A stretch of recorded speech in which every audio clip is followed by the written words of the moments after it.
Good morning everyone, কেমন আছো তোমরা? আশা করো প্রত্যেকে খুব ভালো আছো, সুস্থ আছো। আমিও খুব ভালো আছি। আর একটা নতুন দিন, নতুন সকাল, নতুন ভিডিওতে তোমাদের সবাইকে জানাচ্ছি অনেক অনেক স্বাগত, অনেক ভালোবাসা। আজকে সোমবার, সকাল 7টা বাজে। সকালে তো উঠেছি, অনেকক্ষণ হয়ে গেছে, সমস্ত বাসি কাজ কমপ্লিট হয়ে গেছে, চা খাওয়া হয়ে গেছে। লেপগুলো সব ছাদে দিয়ে এসেছি, ভিজে জামা কাপড় ছিল সেগুলো সব ছাদে দিয়ে এসেছি। দিয়ে এসে ঘরটা পরিষ্কার করতে লেগে পড়েছি। বিছানাটা পরিষ্কার করে বালিশগুলো গুছিয়ে রাখলাম, বিছানাটা ঝেড়ে বালিশগুলো এখন আর রোদ্দুরে দিইনি। বেলাতে বারান্দার চৌকিতে যে রোদ্দুর আসে না, সেখানে বালিশগুলোকে একটু দিয়ে দেবো পরে। দিয়ে এখানে অনেকগুলো জিনিসপত্র রয়েছে, এলোবেলি হয়ে রয়েছে, সেগুলো একটু গুছিয়ে রাখছি। ওই কাঁচে দেখছিলাম পাউডার কেসগুলো ফাঁকা আছে কিনা। ওই চুড়িগুলো, এই চুড়ি বলছি, চিরুনগুলোকে ওর ভেতরে রাখবো, এই বক্সটার ভেতরে করে ভেবেছিলাম ভেতরে বসাবো। তো দেখছি পাউডারগুলো না সব আছে, 3টে পাউডারে তিনটের মধ্যে একটু একটু করে রয়েছে। একটা তো ফেলা যাবে না, ওই জন্য আর ওর মধ্যে চিরুনগুলো রাখতে পারলাম না। চিরুনগুলো সামনেই থাকবে। আর এইটার মধ্যে মেয়ে এখন ব্যাডমিন্টন খেলছে, কক রাখলাম, সেটপিনগুলো রাখছি, এই ছুঁই সুতো এইসবগুলো এর ভেতরে রেখে দিলাম। দিয়ে এখানে লিপস্টিক রয়েছে, নখপালিশ রয়েছে, অনেকগুলো জিনিসপত্র সব এদিক ওদিক গড়াগড়ি খাচ্ছে, সবগুলো একটু সাজিয়ে রাখলাম। আর এখানে দেখো ভেসলিন, সিঁদুর, পন্স, এই ক্রিমগুলো এর ওপরটায় রেখে দিলাম, এই বক্সের ওপরে সাজিয়ে রাখলাম, দেখতেও সুন্দর লাগবে। দিয়ে এখানটা একটু বড্ড ধুলো পড়ে গেছে, এখানে একটু ঝেড়ে পরিষ্কার করে ফেললাম। একটু শুকনো ন্যাকড়া দিয়ে এগুলো একটু মুছে নেবো। টিভিগুলো একটু দেখছি বড্ড ধুলো পড়েছে, একটু সব হালকা হাতে সব মুছে নিলাম, নিয়ে একটু পরিষ্কার করে ফেলছি। নিয়ে ঘরদোরগুলো ঝাঁট দিয়ে বেরিয়ে পড়েছি। আমার সারাদিনের এই সংসারের টুকিটাকি কাজকর্মের মধ্যেই তোমাদের সাথে একটুখানি জিনিস শেয়ার করি। প্রতিদিন তো আর সম্ভব না সব কিছু শেয়ার করা, তাই জন্য প্রতিদিন একটু একটু করে কাজ তোমাদের সাথে শেয়ার করি। তা আমার ভিডিওটা তোমাদের যদি ভালো লাগে তাহলে একটা লাইক করে দিও, আর যদি খুব বেশি ভালো লাগে তাহলে একটা সাবস্ক্রাইব করে আমার চ্যানেলটার পাশে থেকো। তো দেখো আমার কি সুন্দর পৈটের সামনেটা রোদ্দুর এসেছে। সকালবেলাটা না খুব সুন্দর পৈটেটা, আর ওইদিকে বারান্দার চৌকিটা এত সুন্দর রোদ্দুর আসে না, মনে হয় দাঁড়িয়ে এখানে কিছুক্ষণ রোদ পোহায়। কিন্তু শীতকালে তো জো নেই রোদ পোহানো, শীতকালে একটুখানি চা খাওয়ার টাইমটা একটুখানি 5 মিনিট বসি, তাছাড়া সকালবেলা বসার টাইম হয় না। শীতকালের দিন তো দেখতে দেখতেই চলে যায়।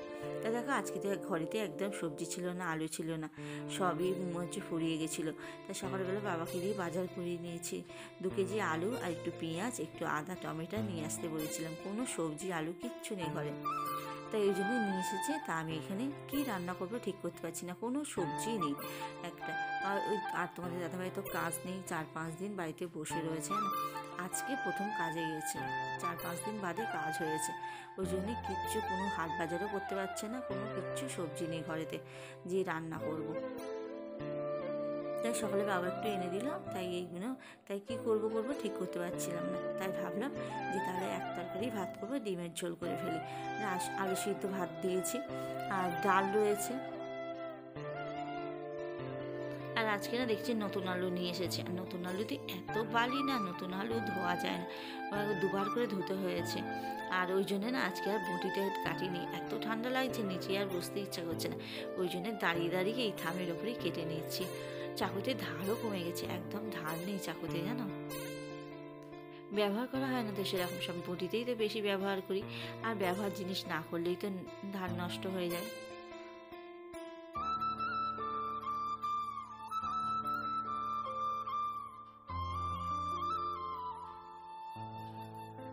এখন আমি ডিমটা সিদ্ধ করব, আর তাই জন্য জলে একটু লবণ দিয়েছি। এই জলটা একটু হালকা গরম হয়ে গেছে, তারপরে লবণ দিয়েছি। লবণ দিলে কী বলতো, ডিমের খোসাটা সুন্দর করে ছাড়ে, আর ডিমটা ফেটেও যায় না। ওই জন্য একটু ডিম যখনই সিদ্ধ করা হয় একটু লবণ দিয়ে সিদ্ধ করলেই ভালো হয়। আর একেবারে দুবেলার জন্য রান্না করে ফেলছি, রাত্রিরে আবার কি রান্না করব ঠিক নেই, আবার কি, ওই জন্যে এক তরকারি ভাত করছি, একটু ঝোল করব বেশি করে, আর দুবেলার জন্যই হয়ে যাবে। রাত্রিরে ভাতটা করব, তরকারিটা থাকবে, ভাতটা আবার করব, কারণ শীতে তো ভাত দুবার ছাড়া একবারের ভাত খাওয়া যাবে না একদম। ওই জন্য রাত্রিবেলা গরম গরম ভাত করব। আর ওইটা সিদ্ধ করা হয়ে গেছে। তারপর মেয়ে বলছে সকালবেলা কি টিফিন খাবে, মেয়ে বলছে না মা ভাত খাবো না, ভাত খেতে ভালো লাগছে না। তাই জন্য দুটো আলু, পেঁয়াজ, লঙ্কা কুচিয়ে আর 2টো ডিম ফাটিয়ে এর মধ্যে একটু ম্যাগি ভাজা করে দিচ্ছি। ম্যাগি রয়েছে, সিদ্ধ ম্যাগির থেকে এই ম্যাগিটা খেলে ভালো লাগে। ভাবলাম যে একটু চাউমিন করে দেবো, তা চাউমিন নেই, ওই জন্য একটু ম্যাগি ভাজা করে দিলাম। তো সকালবেলা একটু ম্যাগি ভাজা করে ফেললাম, ও আর আমি দুজনে টিফিন খেয়ে নিচ্ছি।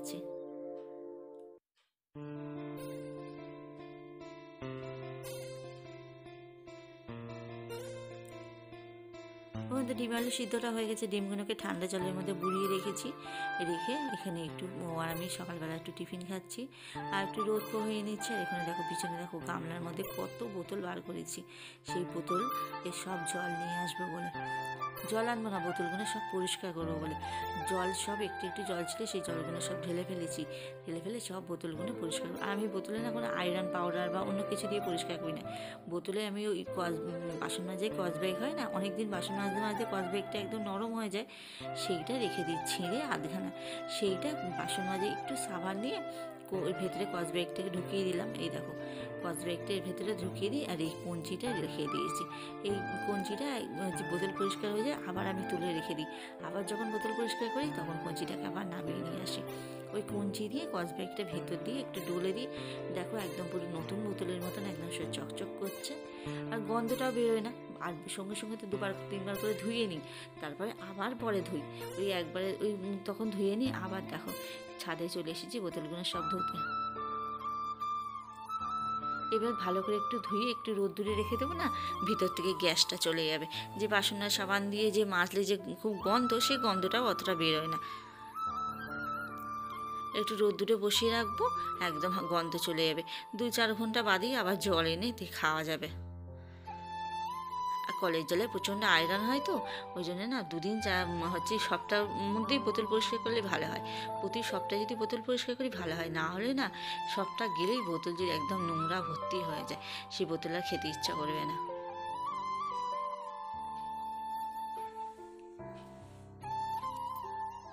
তারপরে ছাদ থেকে নেমে ঘরটা মুছে আমি চানটা করে নিলাম। দেখছি বেলা হয়ে গেছে, আমি না বেলা হয়ে গেছে, আর রান্নাঘরে ঢুকলেই না অনেক বেলা হয়ে যাবে, সেই 2টা বেজে যাবে চান করতে। আর ভীষণ ঠান্ডা লাগে কলতলার ভিতরে চান করতে গেলে, রোদ পড়ে না তো।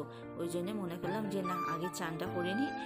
একটা তরকারি তো, ডিমের ঝোলটা সব তো সিদ্ধ করা সব করাই রয়েছে, শুধু একটু মশলা কষে বসিয়ে দিই।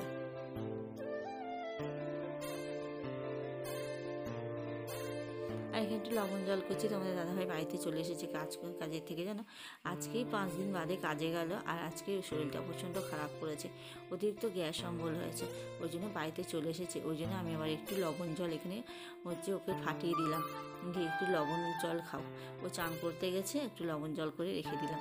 আর এখানে দেখো সব কিছু গুছিয়ে রেখেছি। এই যে বেগুন ভেজেছি, বেগুন ভাজা কুটে রেখেছি লবণ হলুদ মাখিয়ে।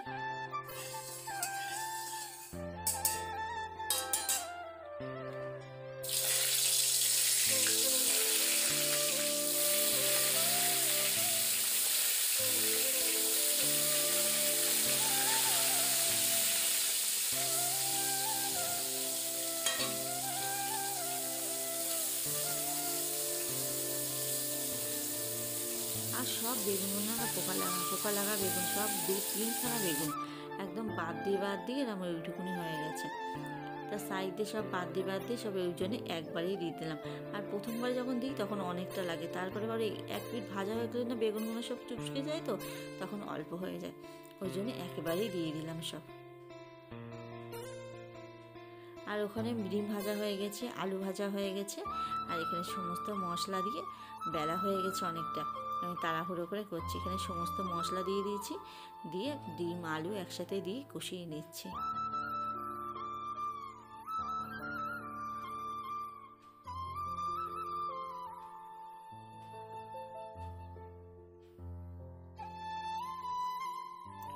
এবার দিয়ে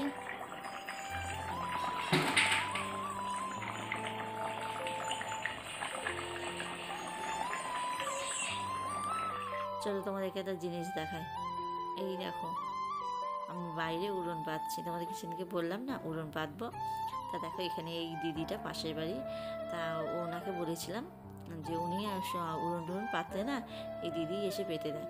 তো বাবা খুঁড়ে দিয়েছিল, খুঁড়ে পরিষ্কার করে মাটি করে দিয়েছিল, মাটির চটকে। তাই দিদি এসেছে, এসে আমার এই উড়নটা পেতে দিচ্ছে। প্রথমে এমনি ঝিকের উড়ন করবো ভেবেছিলাম, ঝিকের উড়ন করলে কি বলো তো বড্ড কালি হয়, হাঁড়ি করা বড্ড নোংরা হয়, ওই জন্য পাইপ উড়ন করবো। আর ওইটুকুনি পাইপ ভাঙা ছিল, আগে আমার উড়ন ছিল, সেই পাইপটা দিয়ে বসিয়ে দিয়েছি। আর এই দেখো দুপুরবেলা সবার জন্য ভাত বেড়ে নিয়েছি। আর এই যে ও বেলার জন্য তরকারিটা রেখে দিয়েছি, আর এই বেলায় আমাদের জন্য বাটি করে সব নিয়ে নিয়েছি। তাহলে চলো খাওয়া দাওয়াটা সেরে নিই, তবে পরে আসছে বা তোমাদের সাথে কথা বলতে। তো চলো আজকের ভিডিওটা এই পর্যন্তই, কালকে আবার দেখাবে তোমাদের সাথে। টাটা।